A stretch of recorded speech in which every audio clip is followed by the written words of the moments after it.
Good evening, everyone. It's great to have you join us tonight. I welcome you to our webinar, From Plate to Microbes, How Diet Shapes the Gut Microbiome. We're really excited to have you all here as we dig into a variety of popular diets and how they can impact the gut microbiome and the gut environment, and how that then relates to overall health. So I'd first like to introduce you to our speakers tonight. My name's Hayley Parcell. I'm a nutritionist and I'm also the head of Co-Biome Healthcare, and I'll be your host for this evening. We were also joined by Dr. Paula Smith-Brown, who is a PhD qualified accredited practicing dietitian and Co-Biome's healthcare science liaison.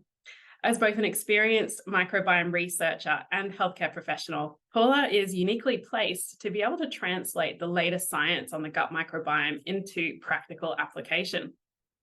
And lastly, we also have Dr. Brad Leach on the line, who is a clinical nutritionist specializing in complex gastrointestinal disorders and is the lead clinical educator here at Co-Biome. Brad's research has focused on intestinal permeability, autoimmune disease management, food-based probiotics, and integrative healthcare management. Now, before we begin, I just want to run through a couple of housekeeping items. So firstly, all participants have been muted to make sure that we run on time tonight. And we do also have a 15-minute Q&A at the end of the webinar. So I encourage you to please add any questions or comments that you may have into the comments box, and we'll make sure to come back to those at the end of the presentation. In the spirit of reconciliation, Co-Biome acknowledges the traditional custodians of country throughout Australia and their connections to land, sea, and community. We pay our respects to their elders past and present and extend that respect to all Aboriginal and Torres Strait Islander peoples today. Now, just before I jump into what we'll be covering tonight, I'd first like to just reiterate a few items. So firstly, this webinar is for qualified healthcare professionals only, and the information contained in the webinar is by no way to be taken as prescriptive or to replace a healthcare professional's duty of care and personalised care practices. And lastly, the clinical opinions and patient case studies shared by presenters are solely those of the individual presenters and do not necessarily represent the view of Co-Biome. Now, we've got a lot of exciting information to cover tonight, and we may go over the hour slightly. I apologize for that. We've tried to narrow it down as much as possible, but there's just so much great information to cover on this topic. However, if you can't stay for the entire webinar, there will be a recording available from tomorrow if you can't stay any longer. So firstly, what we'll be covering, I'll be handing to Paula, who will be starting this discussion with the role of the diet in the functioning of the gut microbiome, where she'll be diving deep into the latest science and research, and also, interestingly, our own Microba data insights, and understanding what we're seeing basically in the patients that have submitted their microbiome information for our research. There's some really interesting insights we'll be sharing with you tonight. We'll also be then handing over to Brad to delve into some really interesting case studies and actually see firsthand the clinical implications and findings on various diet types, including plant-based diets, animal-based diets, and Mediterranean diets on people's microbiomes. And then lastly, we'll be finishing the evening on the Q&A session. Alrighty, so without further ado, I will hand over to Paula to take us through the latest evidence. Thank you so much, Hayley. It's been really exciting for me to get to update my knowledge on what's the latest in the science on the diet and gut microbiome. So hopefully I can share that excitement with you all today. So it's often said that diet is one of the biggest modifiable factors impacting microbiome composition and function, and certainly something we need to be considering in terms of looking at how someone's diet might be impacting their microbiome, but it's also a very important lever that we can pull in terms of optimizing someone's health and also their microbiome. So we understand that the microbiome converts compounds which are received through the diet into metabolites that can then impact the body systemically. The diet can promote disease through promoting microbial dysbiosis or inflammation, which can be at the gut level or systemically.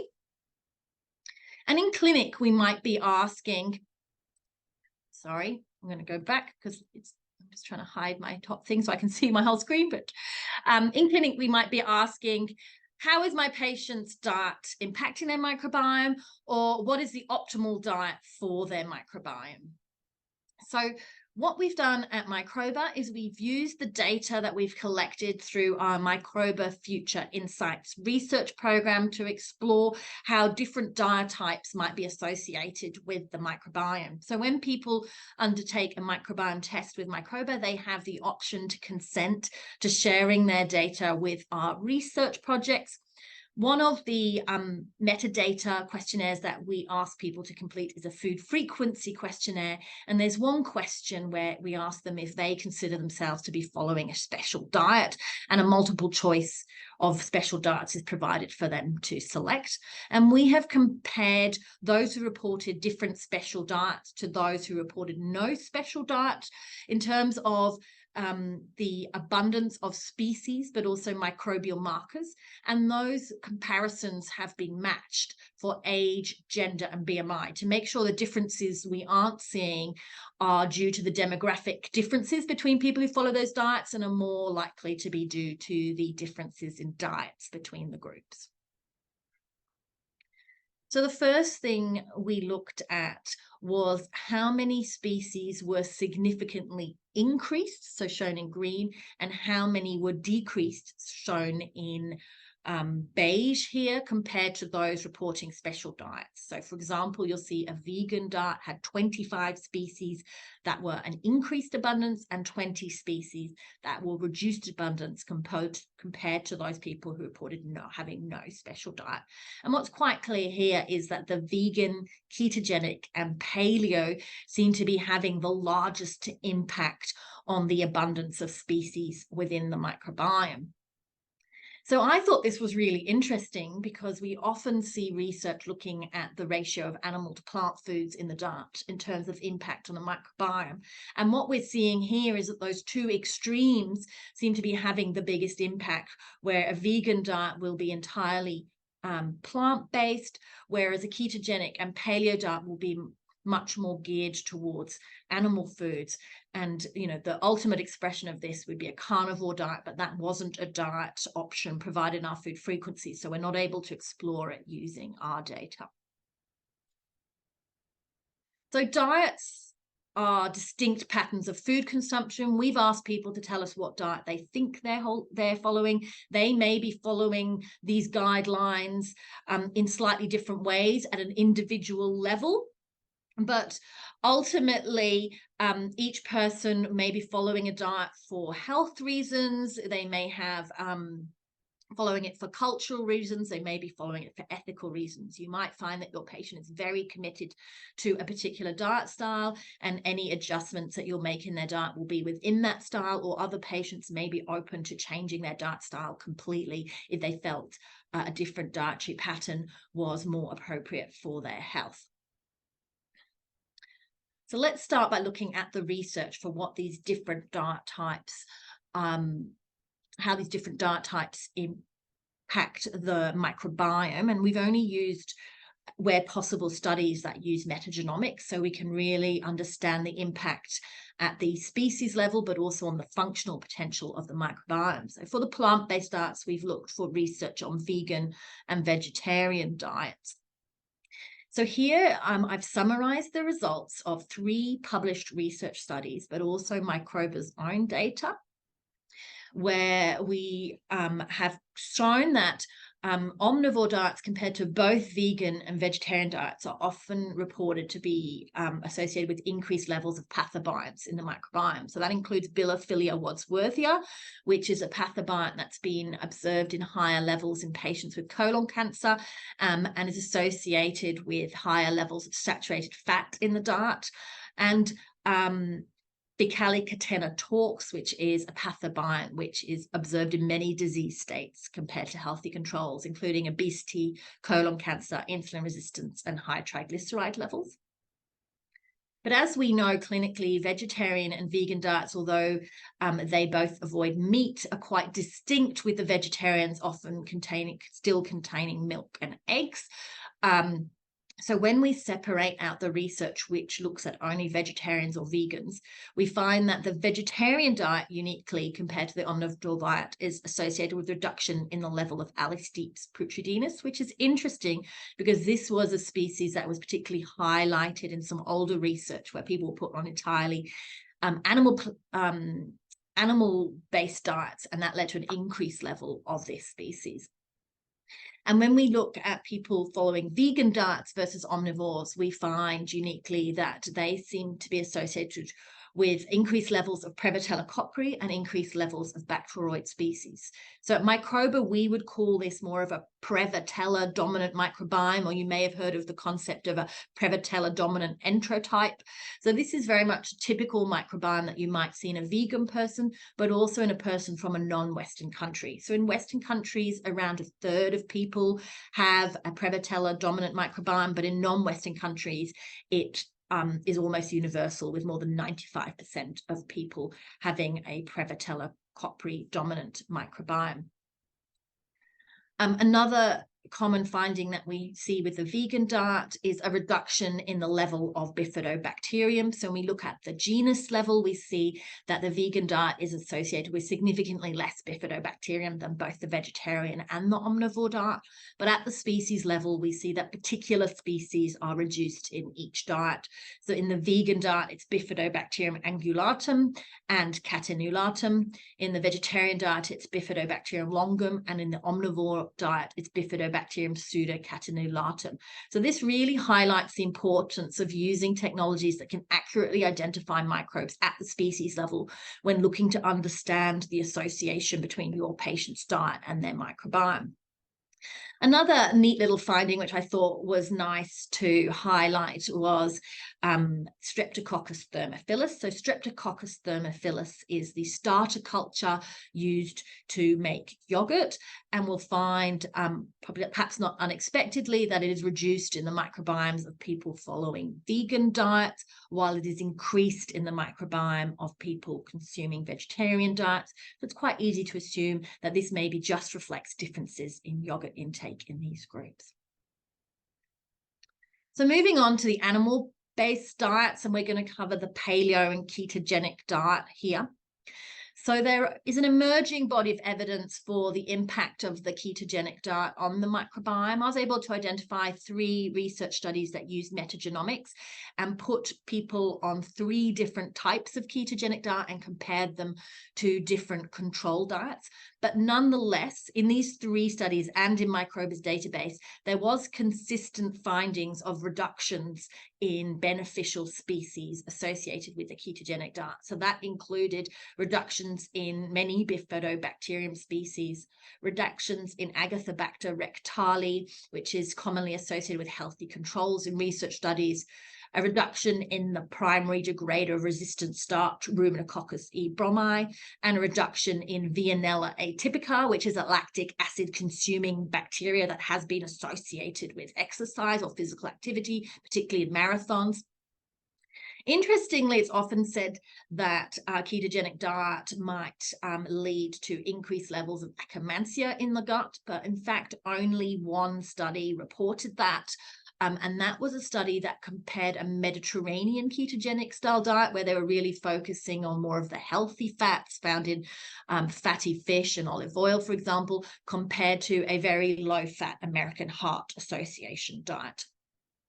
Only one of the published studies looked at the functional potential of the microbiome, and they found that a high fat and protein ketogenic diet was associated with increased levels of hydrogen sulfide producing microbes. Interestingly, we didn't see the same in Microbe's own database. And that might be because traditionally a ketogenic diet would replace most of the energy from carbohydrates with solely fat, whereas in this research study, they replaced some of the energy with protein. And the reason we might expect an increased amount of protein to lead to increased amounts of protein in the diet to lead to increased levels of hydrogen sulfide production in the gut is the understanding of the role of these sulfur-containing amino acids in driving microbial hydrogen sulfide production. So traditionally, when thinking about microbial hydrogen sulfide production, we might have focused on the sulfate-reducing bacteria. And the reason we focused on them is really that they're quite a small, unique group of bacteria that were easy to identify using older style techniques for measuring the microbiome. But now that we have metagenomics, we can measure all of the bacteria that have the capacity to produce hydrogen sulfide, and we understand that there are much more species that are able to degrade the sulfur-containing amino acids to produce hydrogen sulfide than there are sulfate-reducing bacteria. So the impact of this is shown quite nicely in this in vitro study. So what they've done here is they've taken some human stool and they've put it in an in vitro model, and they fed it sulfates, shown in red, and cysteine, shown in green, and measured the amount of hydrogen sulfide that is produced. And you'll see that, yes, while sulfates did increase the hydrogen sulfide production by 40% over 4 hours, the sulfur-containing amino acids increased it by 532%. So by looking at the overall microbiome's capacity to measure hydrogen sulfide, we understand that the sulfate-reducing bacteria really make a quite insignificant contribution to overall hydrogen sulfide production, and it's actually the sulfur-containing amino acids that are primarily driving it. And this matters because we know that when hydrogen sulfide levels exceed the capacity of the gut to detoxify them, it can compromise intestinal barrier integrity. It can do this by compromising the mucus layer that lines and protects the gut, by splitting the disulfide bonds between the mucin molecules, but also inhibiting the uptake and utilization of butyrate by colon cells, so in essence starving the colon cells. I was not able to find any metagenomic studies that looked at the impact of the paleo diet on the microbiome, but one of a Microbes science review team, Angela Giannoni, did look at the impact of the paleo diet on the microbiome using 16S, and I think her paper is a really nice exploration of this. So let's cover that. So what she did was she recruited people who self-reported being on a paleo diet, and she classified them as either being a strict paleo, shown in dark green, or a pseudo paleo, shown in light blue, depending on how strictly they were avoiding dairy and grains. We find that those on the strict paleo diet were having more vegetables. Both groups were having more eggs, but interestingly, despite what you might expect, they were not having significantly more nuts and seeds or red meat compared to the control groups. So what this means that when we look at the macronutrient distribution of the diet, both groups are having less energy from carbohydrates and more from fat, but only the strict paleo are having more energy from protein, and the pseudo paleo are consuming less fiber. So when we look at the metabolic impact of these diets, she found that those who were following the pseudo paleo diet had higher levels of cholesterol in their blood. But when that was divided into the LDL and HDL fractions, this was actually reflecting a significant increase in the good cholesterol, the HDL fraction. So this doesn't necessarily indicate a metabolic detriment from following the paleo diet. But what is worrying is that we find in those who are following the strict paleo diet, the ones having a lot more protein in their diet, we find that the level of serum trimethylamine oxide is significantly higher in their blood compared to the pseudo paleos and the control. And the reason we worry about that is that we understand that high levels of trimethylamine oxide, or TMAO, in the blood is associated with systemic inflammation, especially in patients with type 2 diabetes and cardiovascular disease. And we understand that TMAO comes from the microbial marker trimethylamine, or TMA. So TMA is produced by microbes that convert carnitine obtained from the diet or supplements into TMA. The TMA then travels to the liver, where it is converted to TMAO. And this can then move throughout the body systemically, where it causes systemic inflammation. So we understand that the microbiome can be playing a role in this increased level of TMAO that we're seeing in the people who are following a strict paleo diet. And Angela's study did explore how these people's microbiomes differed using 16S. So that's able to accurately identify microbes at the genus level. And she was able to show that both paleo groups had increased levels of the TMA producing genera Hungatella and reduced levels of Bifidobacterium. And we have been able to replicate these findings in Microbe's own data. So we find that the genus Hungatella A is increased in the paleo diet, the ketogenic, and the low carbohydrate diet. And this is all explained by one species, Hungatella A MIC 8772. So the fact it's a MIC species means that it is a microbe-mined species. So you will only ever find this species in a product that it uses Microbe's unique microbiome database. We were also able to show a reduction in Bifidobacterium, here shown in dark green, and highlight that this was driven by two species, Bifidobacterium adolescentis and longum. So we showed a reduction of those in the paleo, ketogenic, low carbohydrate, high protein, and low FODMAP diets. So we've seen that people following vegan diets have lower levels of Bifidobacterium, people following more diets that focus more on animal foods, so paleo, ketogenic, low carbohydrates, high proteins, and also people following low FODMAP diets. So the one thing all of these diets have in common is that these people may be consuming less dairy and less lactose, and that could be the reason why they have less Bifidobacterium in the gut. Because what we understand from the research is that in adults, the abundance of Bifidobacterium in the gut can be in part explained by the person's LCT genotype. So that's the gene that determines their lactase persistence and whether they continue to have dairy products. So the genetic normal for human beings is that we are born with the capacity to digest lactose, which is a very significant energy source of breast milk. But in around adolescence, we stop expressing the lactase enzyme, and from around adolescence onwards, people aren't able to consume large amounts of dairy. Around 60,000 years ago in Europe and some places in North Africa, there was a genetic mutation which allowed lactase persistence, and that means that around a third of the world's population now are able to consume significant amounts of lactose throughout their life. So in these groups of people who have the lactase persistence genotype, if they are not consuming dairy, they are not having any lactose, but if they are, all of the lactose is being digested and absorbed in the small intestine and is not reaching the colon.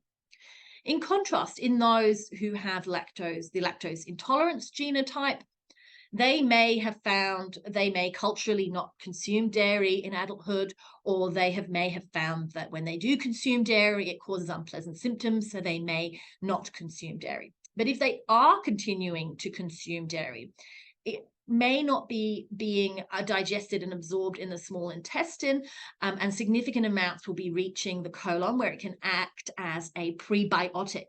And in particular, this leads to the growth of Bifidobacterium. And in this study, they found that led to this outcompeting and reducing the amount of species such as Negativity bacillus and CAG81, species 000435797. Now, this is interesting because both of these species are TMA producing microbes.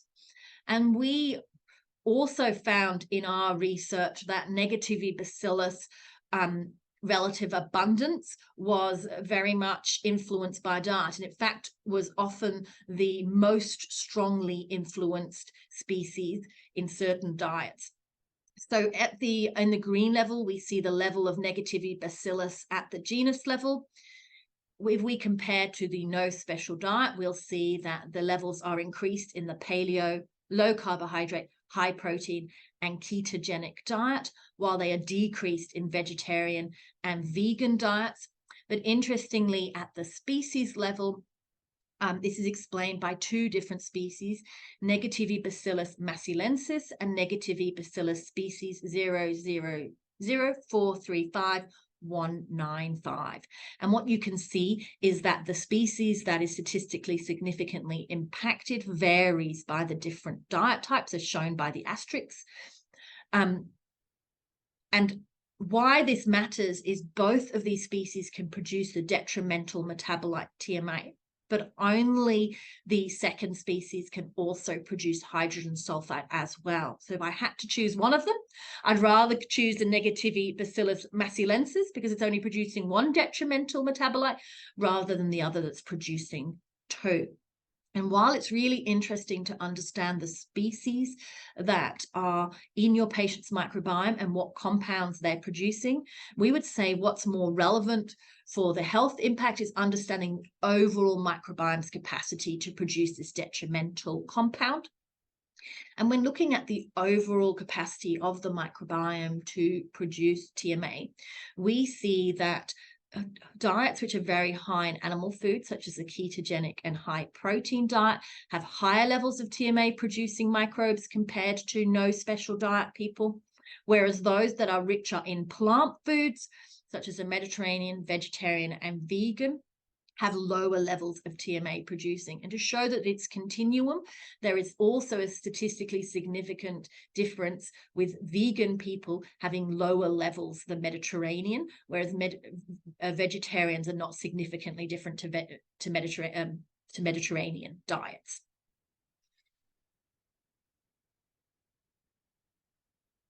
So that leads us to the Mediterranean diet. I would say that if you haven't heard of the Mediterranean diet or heard that it's quite good for you, you might be living under a rock, because it very much is the most researched, most evidence-based healthy diet out there.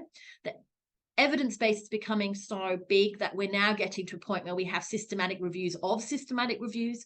And one that was published this year identified 84 different systematic reviews that highlighted evidence-based health benefits for the Mediterranean diet in 79 different health outcomes, including overall mortality levels, the big two killers, cancer and cardiovascular disease, obesity, diabetes and metabolic disease, age-related chronic disease, neurological disorders, and liver and renal health. And among this growing body of evidence, there is now significant amount of evidence to help us understand that the microbiome is an important mediator of the health benefits of the Mediterranean diet. And that is not surprising, considering the Mediterranean dietary pattern contains many factors which would be beneficial to the gut microbiome, including higher intakes of fiber-rich foods such as fruits, vegetables, legumes, nuts, and seeds, encouraging the intake of omega-3 rich fish and polyphenol rich olive oil, and discouraging the intake of animal fats, red meat, sugar, and processed foods. When we undertook the Microbes science review process, which underpins the insights generated through the Meta-Explore test, we found research to support the benefits of the Mediterranean diet for improving specific aspects of the microbiome. We were able to find B-grade evidence, so that is a body of evidence that can be trusted to guide practice in most situations, that the Mediterranean diet had been shown to increase plasma butyrate levels. We found D-grade evidence, so an emerging evidence base that the Mediterranean diet may increase plasma IPA.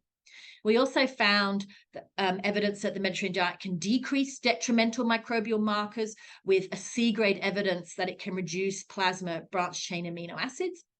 And we also found evidence that it can decrease gut inflammation, as indicated through fecal calprotectin levels. And what do we actually mean when we're talking about the Mediterranean diet? So if purists would say the Mediterranean diet was a particular dietary pattern consumed around 1950s in certain islands in Italy and Greece. But in fact, there are as many interpretations as there are studies out of there. But in the science review, we looked at numerous studies, and 3 of those actually published the guidelines that they gave their participants. And there were certain consistent findings. So all studies had guidance on increasing the intake of olive oils, fruits and vegetables, fish and legumes, and reducing the intake of red meat. Some studies had guidelines on the consumption of nuts and whole grains. One study provided an optional component for people who are already habitual drinkers to have 7 glasses of red wine per week with their meals. And there was some studies recommending reducing the intake of sweetened foods, but there was conflict between the studies in regards to the place of eggs and dairy within the Mediterranean diet, with one study suggesting that meat, eggs, and dairy should be replaced with fish and legumes, while another study provided specific amounts of serves per week for the eggs, poultry, and dairy in the diet. So what have we learned through this section? So we've learned that plant-rich diets are associated with microbiome health. We showed that omnivore diets show increased levels of pathobiont species, Bilophila wadsworthia and Ficallicuteni torques, compared to a vegan and vegetarian diet. And animal-rich diets, such as the ketogenic and high-protein diets, have higher TMA-producing microbes compared to plant-rich diets, such as the Mediterranean vegan and vegetarian. So how we can apply this clinically is work with our patients, not necessarily to go completely plant-based, but to reduce the amount of meat that they're consuming and replace that with vegetarian protein sources such as pulses, soy, nuts, and seeds. A little helpful guide to have in the back of the pocket is the Heart Foundation's limit of 350 grams of red meat per week. And of course, when people are reducing their intake of red meat, we need to ensure that we're meeting their requirements for protein, iron, vitamin B12, and zinc. We learned that dietary carnitine can drive an increase in plasma TMAO levels. We have an evidence-based insight as part of the Co-Biome product that states that when aiming to reduce plasma TMAO, there is evidence that limiting dietary carnitine may be effective. Previously, we have advised on limiting egg intake as well, which is a rich source of choline. However, during Microbes science review process, where we looked at the whole body of research, we found that the evidence was rather inconsistent and that currently there is genuine uncertainty about the impact of eggs on the levels of plasma TMAO. So when looking to avoid excessive intakes of carnitine, we'll look to avoid the red meats, particularly kangaroo is the richest. And interestingly, goat's cheese also seems to have much higher levels of carnitine than any other cheese that was looked at in the research. We also need to look at the supplements. So we want to make sure that people who have high levels of TMA producing microbes in their microbiome are considering this before starting supplements that contain carnitine and free choline. The reason we worry about free choline is that while eggs and krill oil contain lipid-soluble choline, which is highly bioavailable, therefore is absorbed in the small intestine, doesn't reach the microbiome, the free choline supplementation is not as well absorbed. It does reach the microbiome, and we do have a strong evidence base to show that it will lead to increased levels of TMA production from the gut, and therefore increased levels of TMAO in the blood. We also learnt that the sulfur-containing amino acids are the principal drivers of hydrogen sulfide production by the microbiome. We saw a paper that highlighted that a high-protein ketogenic diet was associated with increased hydrogen sulfide producing microbes, and this fits with Co-Biome's recommendations that when aiming to reduce hydrogen sulfide, limiting or avoiding dietary and supplemental cysteine may be effective. And we need to remember that the recent research has revealed that sulfate-reducing bacteria make an insignificant contribution to overall hydrogen sulfide production. So there may be no need to limit the intake of the beneficial sulfate-containing compounds found in vegetables, such as cruciferous vegetables and allium vegetables. So that's the onions, leeks, and garlics. So the rich dietary sources of sulfur-containing amino acids are fish, chicken, eggs, ham, and beef, in that order, according to that study. But we do need to be careful that we are ensuring people are meeting their dietary requirements of sulfur, with studies suggesting that elderly people and those following vegan diets can be particularly at risk of sulfur deficiency.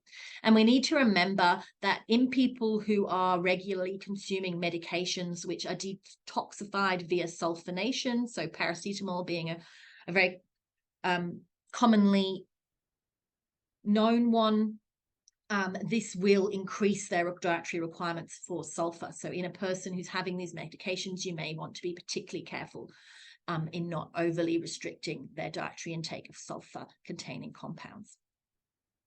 And finally, we discussed the association between dairy intake and bifidobacteria abundance. We showed that a reduced abundance of bifidobacteria is seen in vegan, paleo, ketogenic, low carbohydrate, high protein, and low FODMAP diets. And this may be due to a subset of people in that group having the lactose intolerance genotype, therefore removing the lactose from their diet has altered their microbiome.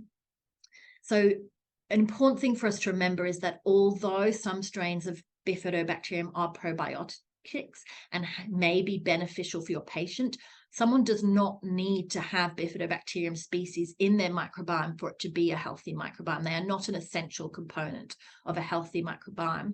And another thing to bear in mind is if you see a patient who has very high levels of bifidobacterium in their microbiome, it might be worth questioning to yourself, are they likely to have genetic lactose intolerance, and are they continuing to consume lactose? If they are having gut symptoms, it may be possible that removing lactose from the diet would help with that. But if they are tolerating that lactose, it's possible that if you reduce that bifidobacterium level, that's what's helping them tolerate it. And they therefore may become clinically lactose intolerant. And of course, in those who are reducing their dairy intake, we need to make sure they're having plenty of high quality protein and calcium. And generally, when we're worrying about calcium, we're also ensuring vitamin D levels to ensure bone health. So in summary, Microbes' own data showed that the more extreme a diet is, the more impact it will have on the microbiome. And we found that the vegan, paleo, and ketogenic had the most impact on the relative abundance of species. Generally, you will have to work with the patient in front of you, and they may be quite focused on one particular diet style. And within every diet, there's always opportunities to improve diet quality, to ensure the person is choosing nutrient-dense foods, and to maximize fiber intake. As shown in Angela studies, even though the paleo diet encourages the consumption of nuts and seeds, these people weren't necessarily having them. So all diets that we covered allow some fruits, some vegetables, and nuts and seeds. So these can be a great way for maximizing diet quality and fiber intake. In terms of nuts, a meta-analysis of 18 different research studies found that 3 serves of nuts per week are sufficient to reach the maximum health benefits, with a serve of nuts being about 28 grams. So that's about 8 Brazil nuts, 14 macadamias, or 20 almonds. And in terms of fruits and vegetables, it really is more the better, with the World Health Organization recently publishing guidelines on suggesting that most carbohydrate in the diet should be obtained from whole grains, fruits, vegetables, pulses, nuts, and seeds. And they highlighted research that found the cumulative benefits of increasing fruit and vegetable intake continues up to approximately 800 grams of vegetables and fruits per day. So we've now covered the theory, and I will now pass on to my colleague, Dr. Brad Leach, who will be talking about how to manage these patients clinically on an individual level. Fantastic. And thank you very much for that, Paula. I feel like we can all take away some very valuable information on the research side. What does the research say about the impact of diet in our microbiome? I'm now going to bring this down to a more clinical perspective and go, what are we seeing in a clinical situation based on our own patients' microbiomes? I've got 3 really interesting case studies I want to share with you. The first case study is a patient on a restricted diet. The second case study is a patient on a ketogenic diet, and we have data from before and after. And the last patient was following a paleo-style diet. Each of these case studies are unique and has some very valuable learnings that we can take away from. So the first patient I have for you is a 25-year-old female. She presents with a number of food allergies, asthma, anxiety, diagnosed IBS type C. The big clinical symptom I want you to bear in mind here is she's currently having 1 bowel motion every 3 days and having that feeling of an incomplete bowel motion. She also reports low appetite, nausea, and a number of food sensitivities. Because of the array of food sensitivities, she is following quite a restricted diet, a low histamine style diet as well. So the diversity in her diet just isn't there. So what do you think has happened to her microbiome? The first thing I will show you is the microbial markers and the GI markers, which are out of range.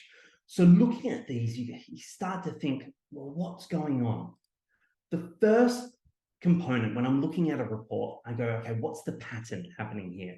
And what we can see here is that there is a number of GI markers and microbial markers which are indicating a compromised barrier integrity. We can see that because zonulin is elevated, this is classified as acute intestinal permeability. And there's also a number of microbial markers which are almost compromising the barrier integrity and almost associated with worsening of barrier function. We can also see these 2 markers, and I'm absolutely fascinated with these: microbial diversity and mucin degradation. As you can see, the patient's microbial diversity is very, very low. And also her mucin degradation is very high. What this tells me, this actually tells me 2 things. First of all, based on a high mucin degradation, that there's actually insufficient dietary fiber within the diet. And then also a low microbial diversity. This may indicate low diversity within the diet, along with a number of other things, potentially medications and lifestyle stressors. We can take this analysis a step further and take a step back and go, what other markers are out of range? Now, often when I see multiple microbial markers out of range, especially propionate-producing microbes, I'm often thinking, well, hold on, is this a functional dysbiosis, or is this being driven by a number of key pathobionts situated within the microbiome? So this number of microbial metabolites which are out of range, especially the propionate, makes me want to look at the species which are there. So we can dive in to the patient's species. So this is a list of the top species seen in the patient's microbiome. What I do want to stress here is don't get overwhelmed.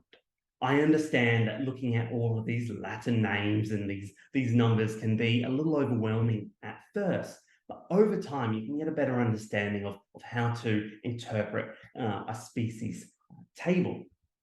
The first thing I'm going to be looking for, especially for this particular patient, is the number of pathobionts. What I will stress here is everybody will have pathobionts within their microbiome. Now, this particular patient is quite rare. You don't usually see this quantity of pathobionts in the top 20 or 30 species. But what is more important is considering not only their abundance within the microbiome, but also their distance from average. So how high are they compared to the healthy individuals. What we know is anything above +2 for the species is really going to be clinically significant for us as practitioners that we'll need to consider when it comes around to forming a treatment understanding and protocol. So we can see the vast majority of these pathobiomes are more than 2 standard deviations, if not 3 or 4, above the mean of the healthy control. So what does it mean? What we can see is, based on a number of the microbial metabolites and GI markers, that this is a intestinal permeability type case, and that the number and quantity of the pathobiomes may very well be contributing to the functional dysbiosis. And it also appears the patient's restricted diet is playing a role here. So I put on my clinician hat, and what are my objectives when it comes around to the patient's gut health? The first is to reduce the reaction of food, because at the end of the day, we want the patient to be on a diverse, almost Mediterranean style diet, but we need to reduce the reaction to these foods.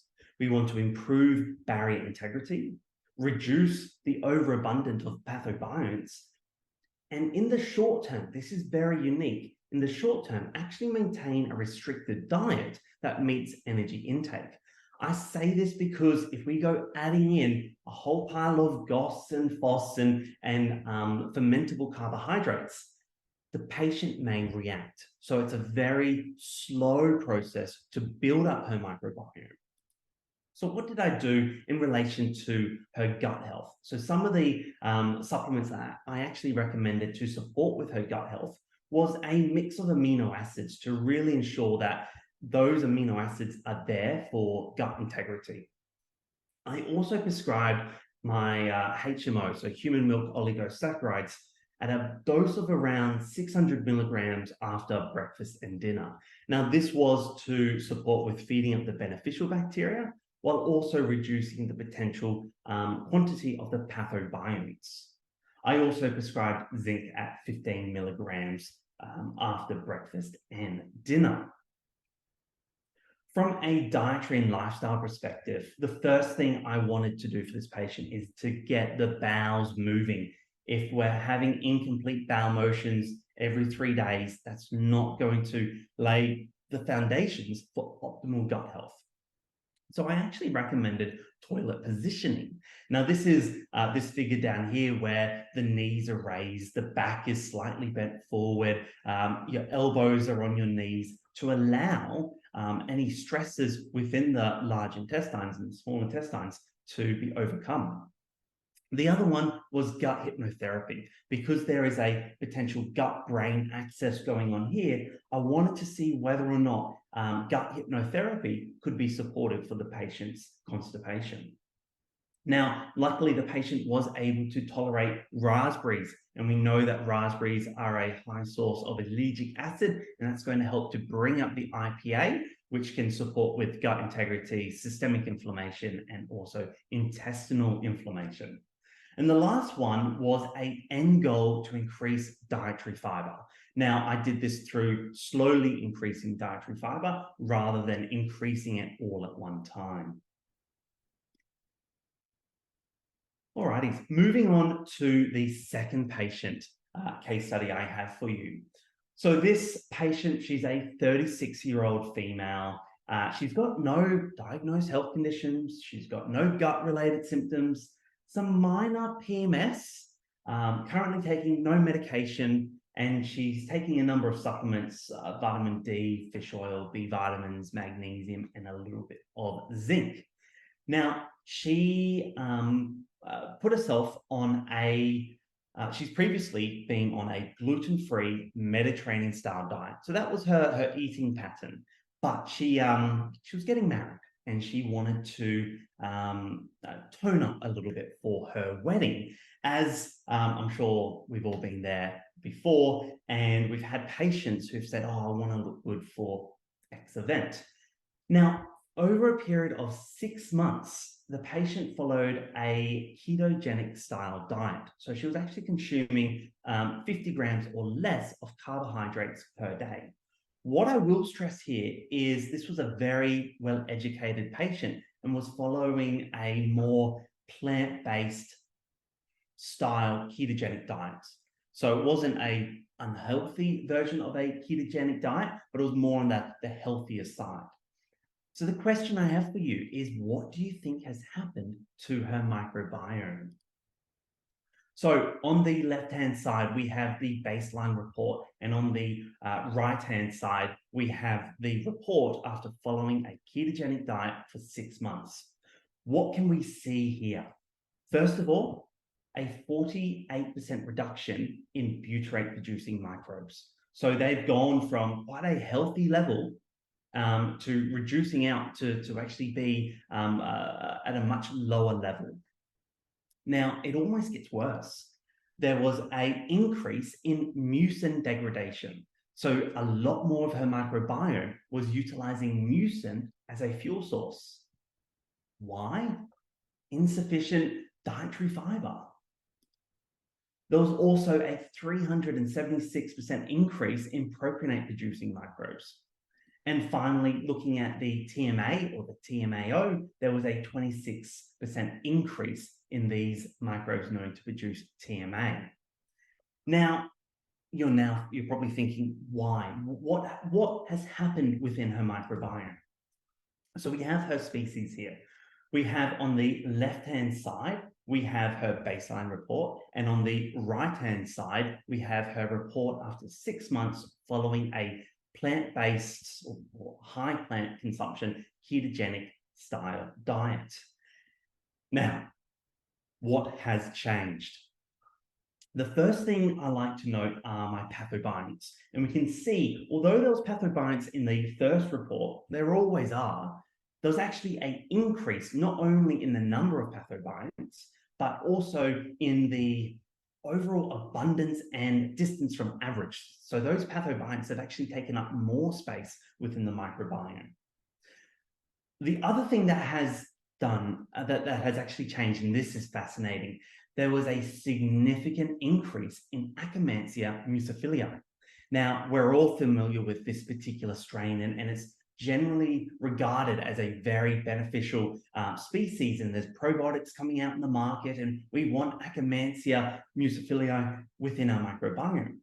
But what has actually happened here is her Akkermansia was below, I think it was around that less than 0% overall abundance, and it's jumped up to 6%.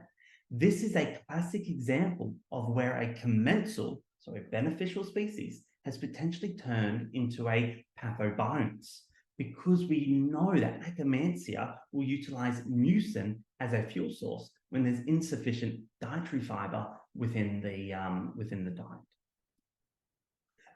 The other one I'll note is when we actually look towards the bottom part of the top species seen in these two case studies, the overall abundance of species actually were less seen in the second report.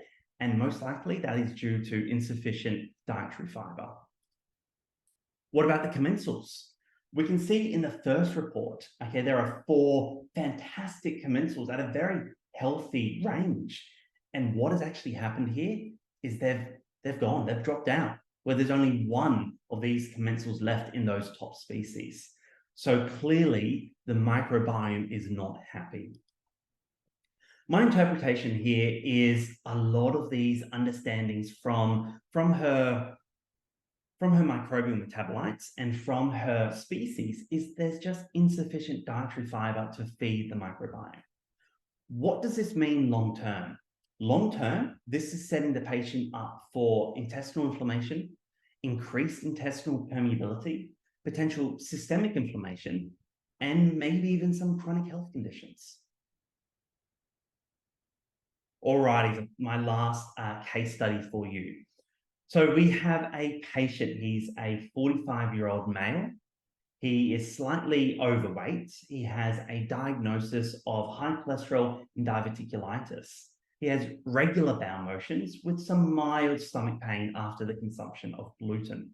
The main thing I want to highlight here, and the reason why he presented into my clinical practice, was he's the eldest living member in his family.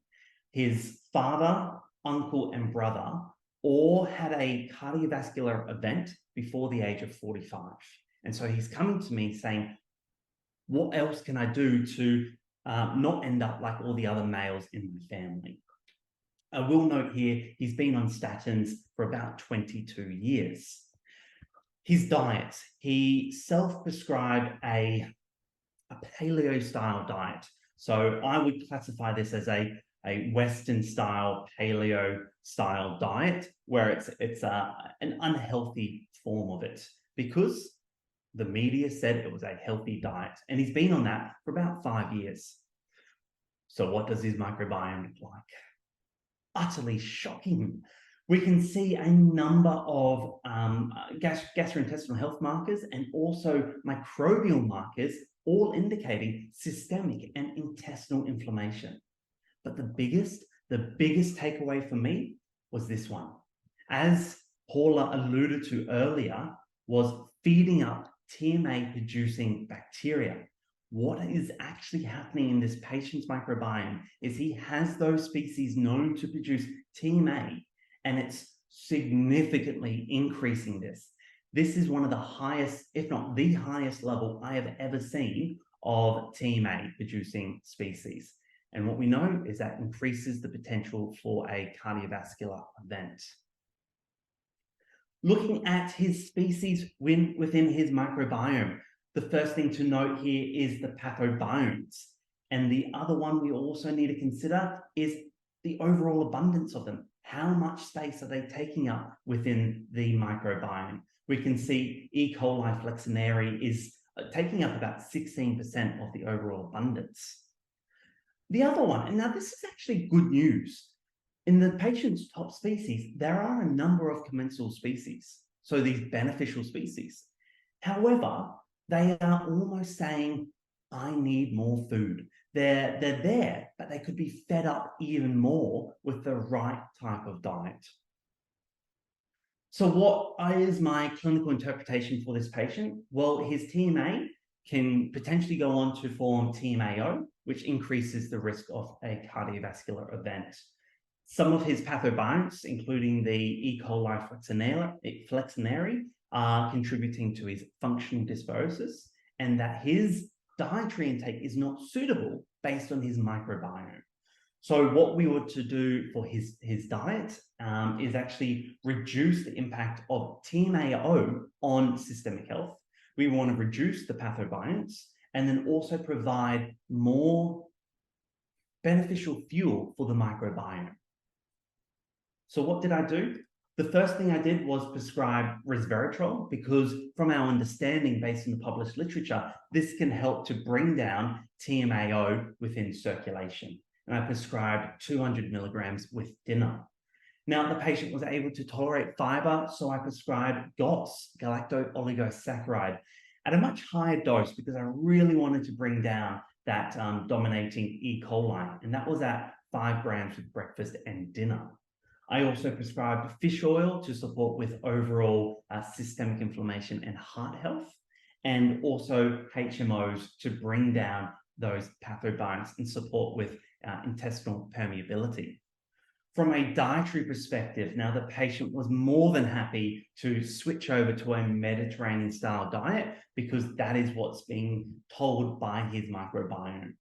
We also had the aim of consuming at least or around that 38 grams of dietary fiber, and I walked the patient through on little tips and tricks that he can do to achieve that 38 grams of dietary fiber per day. And that were things like consuming rolled oats for breakfast, or adding in barley into a soup or stew, really focusing on bringing that diversity in the fiber.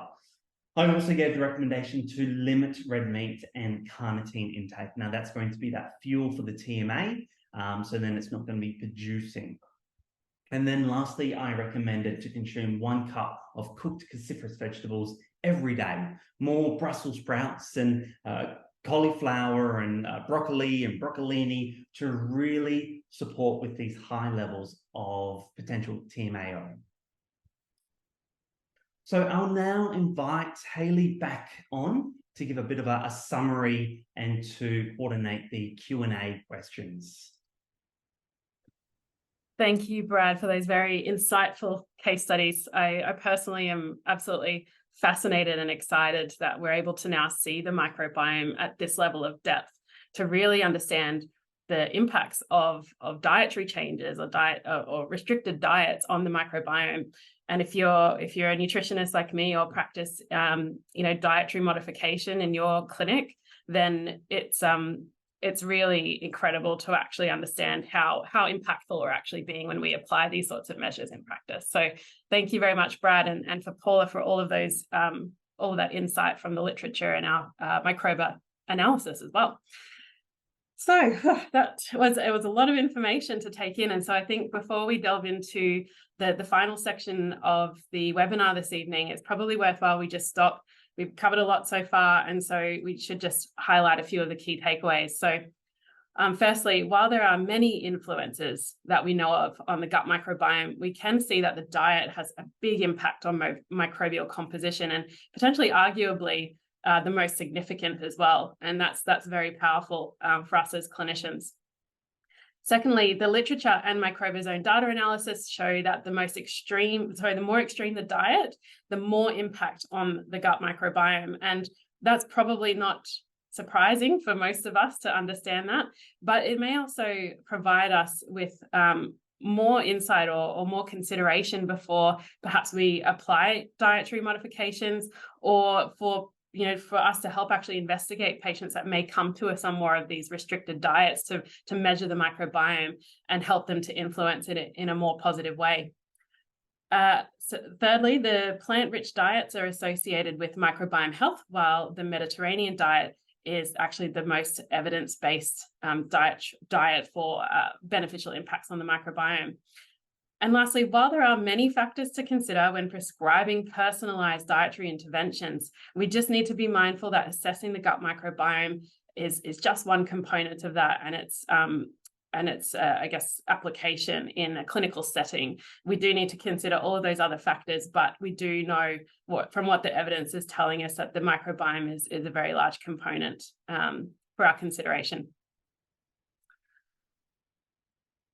Okay, so many of you are probably aware that at Co-Biome we are offering the MetaXplore testing range. And this is where we're actually utilizing that metagenomic sequencing to measure the whole microbiome. And basically with metagenomic sequencing, we can understand all of the species that inhabit somebody's microbiome, their abundance or how much space they're essentially taking up in someone's gut microbiome, as well as very powerful information around the function of the gut microbiome as well. So there's 3 different tiers in the range, depending on what your patient is presenting with and the level of information that you're actually seeking about their case. So firstly, the base MetaXplore test provides up metagenomic sequencing in order to understand the individual's unique microbiome and its potential function. The metabolites are going to provide you information on the potential risk and the benefit of the microbiome and provide practitioners with an in-depth insight for review of the clinical picture.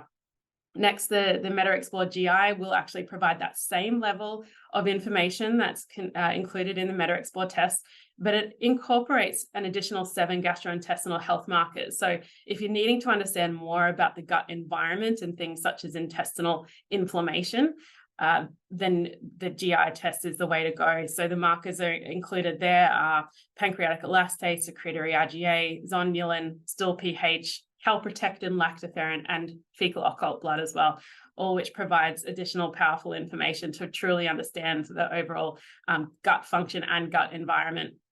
And then lastly, the MetaXplore GI Plus, which is the most comprehensive test in the range, also happens to be actually the most popular test. Will actually incorporate the information found in the previous 2. And in addition to that, if your patient is presenting with a potential pathogen infection, this is the test to go for if you are concerned about that. So it incorporates an additional layer with a real-time PCR testing for diagnosing bacterial and parasitic pathogens as well. And you can see there that the prices noted are the recommended retail price in Australian dollars. So for all Co-Biome registered health professionals that have attended tonight's webinar, or for those that watch the recording within the next 2 weeks, you can actually access a 30% off a single test from the Meta Explore range, which expires on Wednesday, the 6th of December, 2023 at midnight. So to access this discount, you'll just need to complete the survey that's shown at the end of the webinar using the QR code, or you can click straight through now using the link on screen. Once you've submitted the survey, you'll be shown a discount code, which I encourage you to note down, provide it to your patient the next time you refer someone for testing, and then your patient can apply that discount code when checking out. Alrighty, let's dive into the Q&A. There's been some awesome questions coming through. As I mentioned at the start, we are running over a little bit tonight, and for those that can stick around, it'd be fantastic to answer some of your questions here. However, we will have a recording of the webinar as well, so if you'd like to jump on and listen back if you can't hang around. All right, so the first question is probably one on many people's minds that see these types of diets in practice, or perhaps even apply them in some cases for certain clinical presentations. So a lot of people feel better clinically when they're on a grain-free, a low-fiber or high-meat diet, such as paleo, keto, or carnivore diets.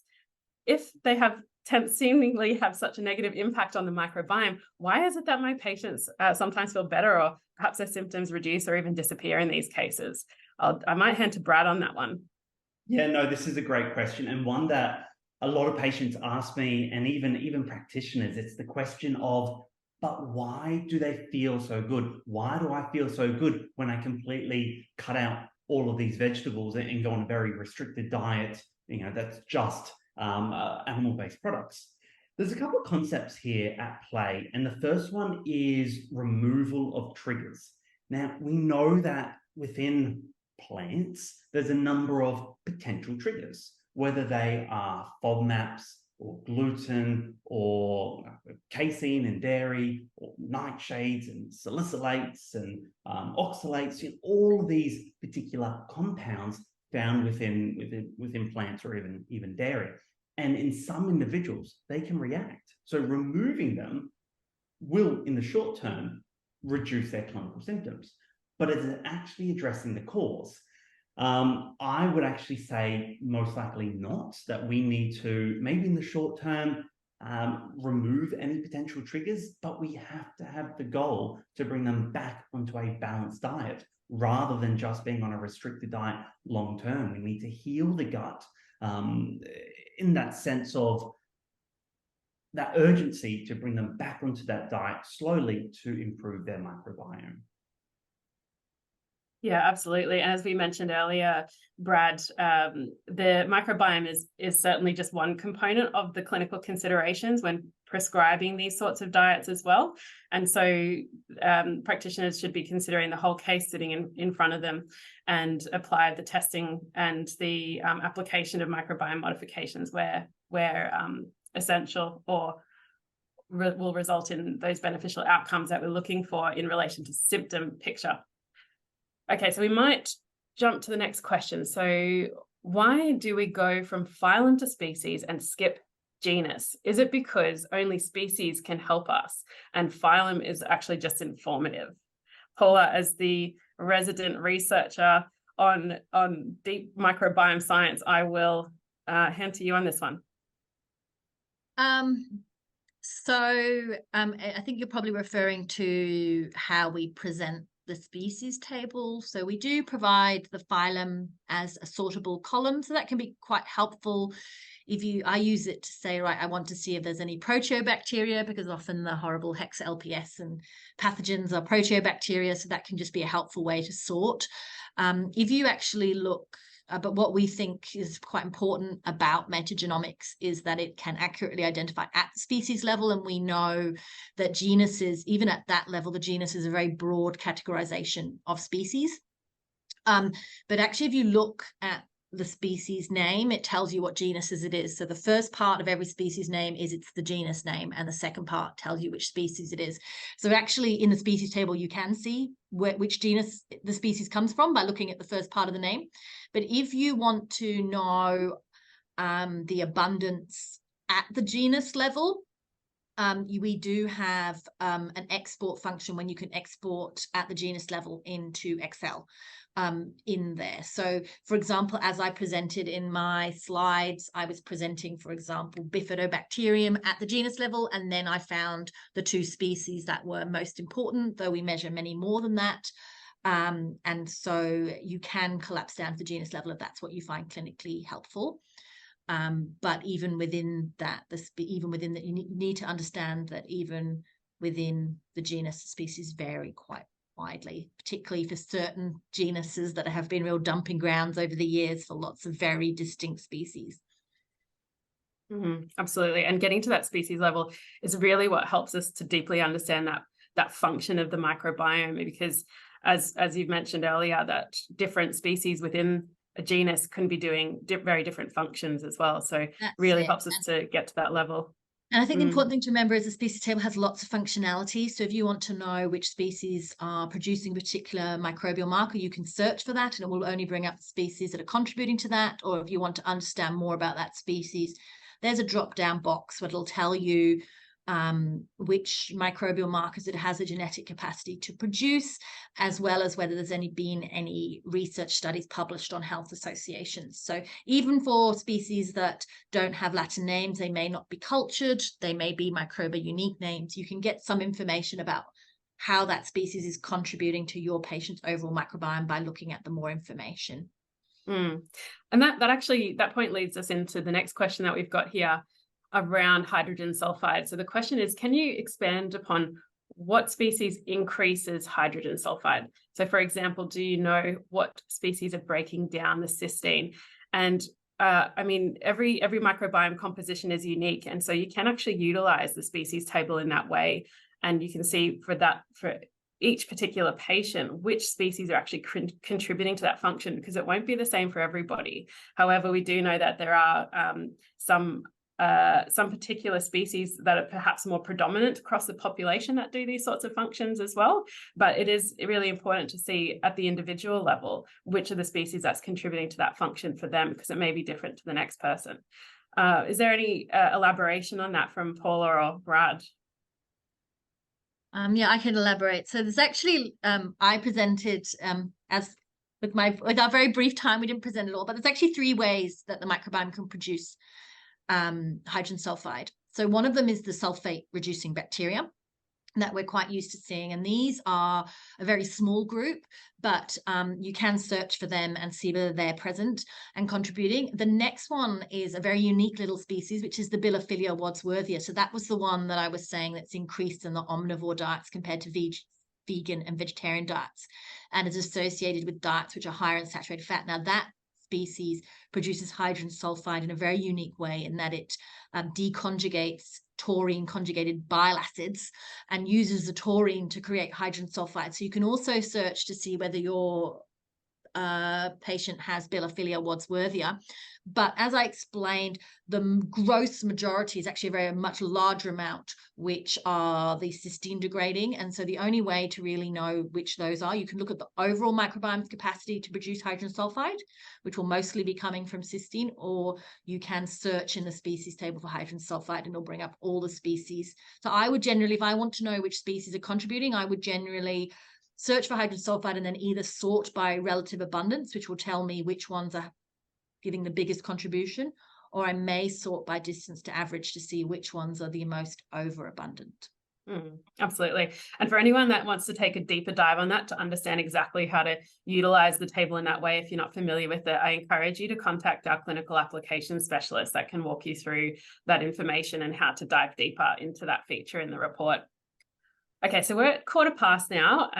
I might, for the hanger-oners, ask just a couple more questions because there's been some really fantastic ones coming through, and I know Q&A is sometimes the best part of the webinar.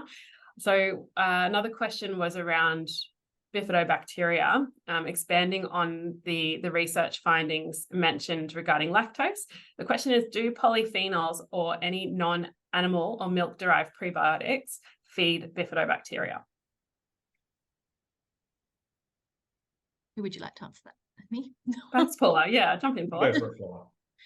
So yes, I just provided you one aspect of understanding bifidobacteria, which is the impact of lactose. But we know that bifidobacteria is one of those genuses that is probably a bit of a dumping ground. It has lots of very distinct species in it. It will probably eventually be separated out.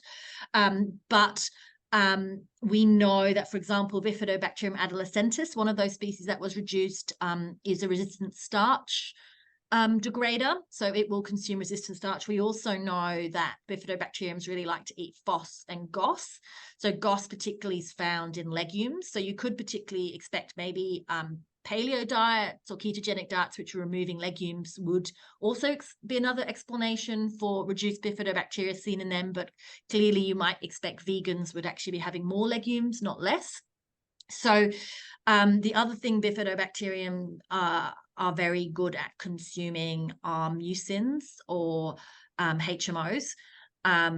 So bifidobacterium are kind of when I was very clear in saying the adult microbiome, because bifidobacterium very much dominate the infant microbiome, and that's because they are specialists at consuming the human milk oligosaccharides found in breast milk. Fantastic. We might just ask one more question of Brad. It's specifically in relation to the first case study regarding the use of amino acids rather than protein foods in light of the branched chain amino acids being higher in that particular report. Would the supplements have increased the branched chain amino acid load with the increase of amino acids, or was the addition of the fibers you added there to compensate for that? So the amino acids that were prescribed were not branched chain amino acids. They were amino acids aimed at supporting with mucin production and also gut integrity. So they don't actually have a contributing role when it comes around to increasing branched chain amino acids. Perhaps I could add on there that when we did Microbes Science Review, we actually found that there was no strong link in the research to the amount of branched amino acids that you consume and the amount that's in your blood. So we know that high levels of branched amino acids in your blood can cause systemic inflammation and particularly can be predictive of development of insulin resistance. But it isn't linked to how much branched chain acids you're consuming consistently. It's much more linked to the production microbes that produce branched amino acids and also how active you are. So with regards to how we can reduce the branched amino acid producing microbes in the gut, we did find evidence for Mediterranean diets, also vegetarian diets, also the consumption of whole grains, and particularly rye-based whole grain foods. So in general, it seems to be that it isn't that the branched amino acids in the diet are driving the branched amino acid producing microbes, it's the lack of fiber. You have a memory like an encyclopedia, Paula. It's absolutely impressive. Okay, that brings us to the end of our webinar this evening. So thank you very much for attending. If you could just take a moment, I'll pop the QR code on the next slide for you to complete the survey to access that discount code for the 30% off. And for those that we didn't get to answer your questions tonight, there was some other great questions that came through. We'll make sure to follow up with you directly to provide you an answer for those as well. And if you're not aware, there are some other amazing resources that clinicians have access to, which can be located in the Co-Education portal via your practitioner portal. A number of these are here on screen, and we also have access to other webinars that you may have missed in the past. I highly recommend jumping in and taking a look through those. So thank you very much for your attendance this evening, and to learn all about Co-Biome, the MetaXplore range, and how you can start decoding the complexities of the dietary applications on the microbiome. Have a wonderful evening, everyone, and I'll pop the QR code up now.